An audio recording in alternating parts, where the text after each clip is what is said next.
the most important thing, of course, on one hand it's not just to know what I bought, because what I bought or what I own is actually not as important as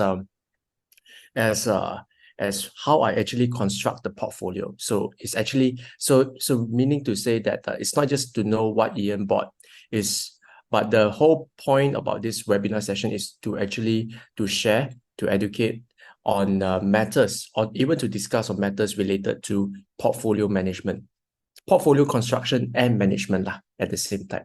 Investing decisions, right? Especially today, I'm revealing my portfolio.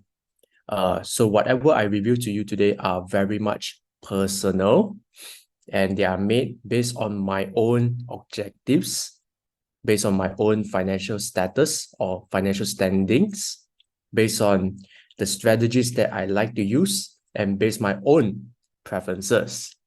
Okay.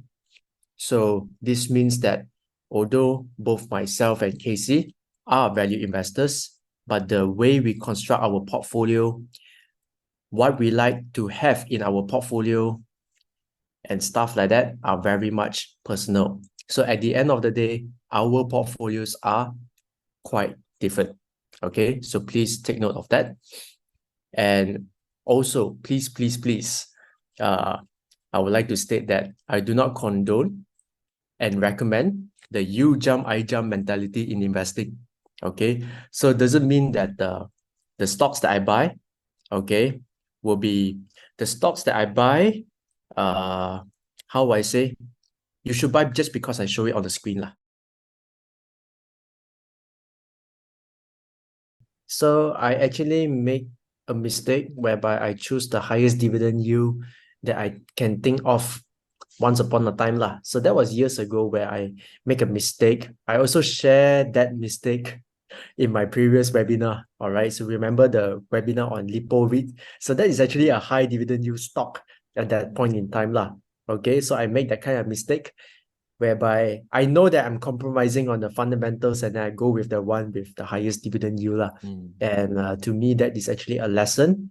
And yeah, I lost money from that stock. And the thing is that but more than the loss from that stock, then I realized that, oh, okay, so that is not how dividend investing works, because dividend investing is not just about finding the highest dividend yield stock and just buy it only.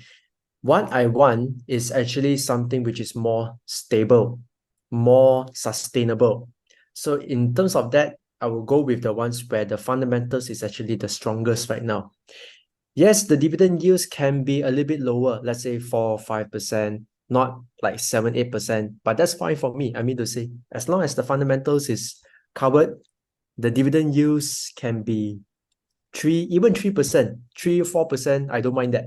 I don't mind sacrificing some yields for the resilience of that stock. Okay, so these days, I mean to say, I have 15 stocks in my portfolio. And now the thing is not so much about, there's no such a thing as the best stocks in the world lah. Now, I just want to make my portfolio unbreakable lah. So you can say that lah. So what do you mean by unbreakable is that the fundamental strength of my portfolio will be stronger, more robust, with the strongest balance sheet.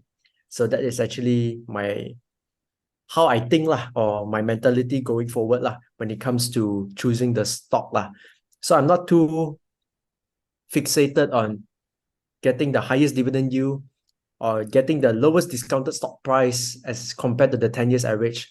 Valuation is important, but the more important thing which I covered in Dividend Walk is that the fundamentals, the business model, the financial strength, the growth initiative, these three are more important, and it comes before valuation. So